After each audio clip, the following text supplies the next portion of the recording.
Hello and welcome to the next vlog. This one is all about watching TV on your boat and getting internet. These day and age they're all very much intertwined. Yeah, I mean, when we got WaterLily, one of the first jobs that had to be done was to get the internet connection on her. Being in IT, this is very useful for me, so I can work remotely and assist with customers and that sort of thing. And it's also pivotal with our TV requirements, which we'll go into later on. Watch loads of YouTube videos of lots of other YouTubers how they've got their TV installed. Some are professionally done, some they've done themselves. Lots and lots of different ways of doing it. All mostly, I notice, still use terrestrial TV, so that's fine. So that's how they've done that. And with regards to the internet side of things, that's changed very much as well, with different YouTubers. Some of those have professional installs, some just hang an aerial out the window and hope for the best. I'm sort of a little bit in the middle on that front. So I've watched lots of YouTube videos on the internet and how to get a decent quality signal and a speed. And it seems to be that you really do need to have some form of external aerial, which makes sense really, since you're in a steel tube, so you're going to up your chances if you put anything outside. Looking around at different ones, I was impressed with the way that Foxes Afloat did it. If you've not seen that channel, I'll put a link below, but they've got a really good setup with a good sort of 4G modem and an aerial outside mounted on a magnetic pole, so if it got knocked, it just went down and up again. But no, that's really good. So certainly have a look at that, and that's what I had in mind to do, something along those lines. Now I needed to set something up temporarily just to get internet of some description on the boat. I already had, now I always struggle with this, so you have to excuse me, is it Huawei? I think it's called, pronounced Huawei. So yeah, one of those MiFi units, which is like a little black box with a SIM in it and a little rechargeable battery. It's just really made for sharing internet connections with multiple devices over a 4G or 3G network. I already had one of those with a 2G SIM in it. 2 gigabits of SIM of data, which I use for work, carry around with my laptop. So I thought, oh, we'll use that and just see what I can get with that. Fortunately, looking around on eBay, that particular model, you could get external aerials that plug in. So I got a cheapie one of those, plugged it in, wired it through one of the mushrooms. Didn't really want to drill anything at this time, just really desperate to get it in and running. Rigged up some electric so it could plug into the USB, which is how it's powered, and away it went, and it worked really well, and it still does work really well. It's not the prettiest installation, but I get Wi-Fi throughout the boat. Speeds are really good, never really had a problem. We stream sort of Netflix and all that kind of stuff on it. The only thing I did do was run out of data very quickly, so my 2 gig card was not very good. So I've since got a Vodafone 30 quid a month unlimited data card, and now we can consume all we want to really with that. So that works really well, so really impressed with it. Yes, it's not the prettiest, but it's okay, and in fact it's quicker than the broadband at home, so you know, that's nice. Nice to have. I tended to do a proper job, like Foxes Afloat have, but with this working so well, I tempted to sort of push it down the list really. I've got lots of other things I needed to focus on more, so I've left it as it is. So I do intend to do that at some point. Looks like in the past the boat has had a TV in the corner. Right out the way, so when you're sat in some of the seating you hardly be able to see it, so we needed to move it, and we sort of put it around the middle of the room, so, on an angle bracket, so we could move it all around. So that worked really well. Just to step back a bit with TV and internet and that sort of stuff, give you an overview, possibly going a bit off on a tangent.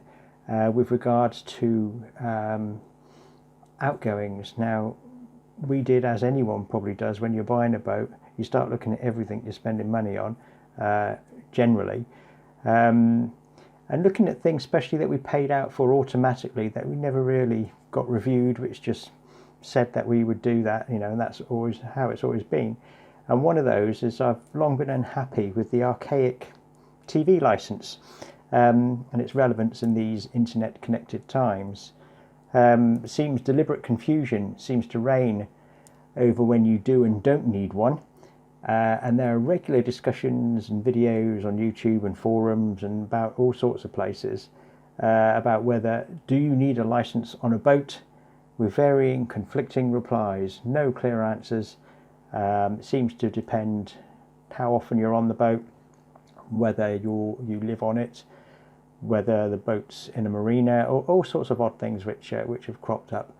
Now, the TV license generally covers live broadcast, so you're in effect paying for the privilege of watching a programme broadcast at a set scheduled time. It's as TV used to be decades ago, which sums up the licensing really, made for decades ago. That's not necessarily convenient to you, and not very in keeping with the laid-back, flexible boat life approach. So this got me thinking here. Not generally with boats, but just really with the TV license. So we looked carefully at our viewing habits and saw that we were recording pretty much everything we were watching, and very little, if any, was BBC content. We're not really into EastEnders or Strictly or anything like that. Going license free meant we could only watch catch-up TV, so no live broadcast TV, and certainly no BBC content, and that included the iPlayer device, so you're not allowed to use that app. So it seemed to be the ideal way to go, since it actually made life easier for us, as we then didn't have the hassle of recording stuff off a schedule, as catch-up TV is in essence like having a PVR or Skybox on your boat without the power consumption. So that got us thinking. So if we made just a small change to our viewing habits and broke free of the schedules, then we could be legally license free. Listening to the radio is outside of licensing, so that was a bonus. We didn't have to worry about that. So after about 30 years of being a faithful license payer, I informed TV licensing and we cancelled our license. They were really nice about it and made sure they had a record, so they wouldn't contact us for 2 years to check if we needed a license again. They can send enforcers stroke salespeople around at any time, but that's no problem as we're legally license free, as are probably most people under 30 these days, the way they consume content. This all made things so much simpler for the boat. No license needed, no aerials, no leads. Someone else is recording your favourite shows, and the content on these catch-up sites is vastly more varied and of a higher quality than a terrestrial channel. We just needed to use the internet rather than an aerial, so that changed how we were going to get our TV, if you like. Once the internet was in and running, I then looked around for a suitable TV. Now, as it wouldn't be getting anything from an aerial, there won't be an aerial connection on it, it had a few requirements. Had to have Wi-Fi. That was a must, obviously, to connect to my my little Wi-Fi box. I didn't want to plug in with network leads at this time. Had to be a smart internet TV, so it had to be aware of all these catch-up services so that we could use them. Low power consumption is ideal, as it always is on a boat. Wall mountable, most are now, but some are thicker than others, so lend themselves to it. And a good handset, usable like a mouse. A bit fed up of using TVs that are supposed to be smart, where you have to sit there pressing buttons all the time just to type something in or to select something. It takes ages, so it has to be easy to use. So after looking around, I found a really good TV that seemed to cover all the above. Plus, it was actually made in the UK. Yeah, I have no idea that TVs are still made in the UK either. It was a Cello or Ferguson, as they're called, the manufacturer. It was a 24-inch superfast smart LED TV with Wi-Fi and Freeview, but that bit won't be used, obviously.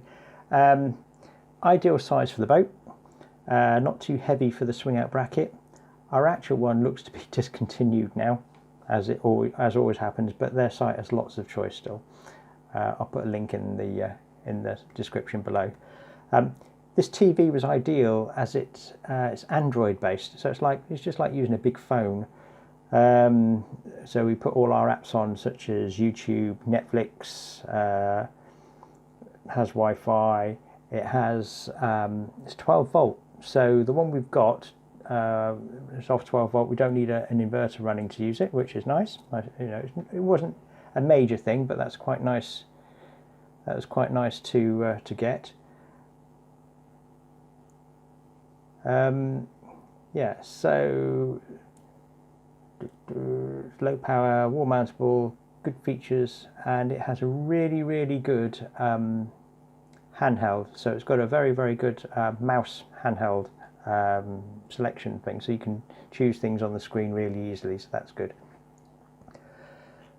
The only downside of it, and it's the same for pretty much all flat screen TVs, is the sound quality. It's rubbish. I suffer from hearing loss. You can probably see these. I've got hearing aids in both ears for my penance. So it's quite a big issue for me, being able to hear clearly. I got over this by getting a small sound bar fixed under the gunnels, and this is powered by the TV's own USB port, so that works really well. Sounds really nice, not bad at all. I wasn't keen on a TV that had a built-in DVD, as they rarely are Blu-ray compatible. We've got a lot of Blu-rays, often break, and it makes the TV much more bulkier and heavier. We have lots of Blu-ray discs, so a cheapy LG player, Blu-ray player with 12 volt adapter has sorted us out on that front, and that works well. So far this setup's worked perfectly, and as it's all catch-up, we're much more fussy about the quality of the programs, no longer having to watch the low quality reality shows that have taken over terrestrial TV, and best of all, not having to pay for any of it either. It's truly life enhancing, and not just on the boat. You know, we don't have a license at home or on the boat, so it's lovely. All right, that's the video for this one.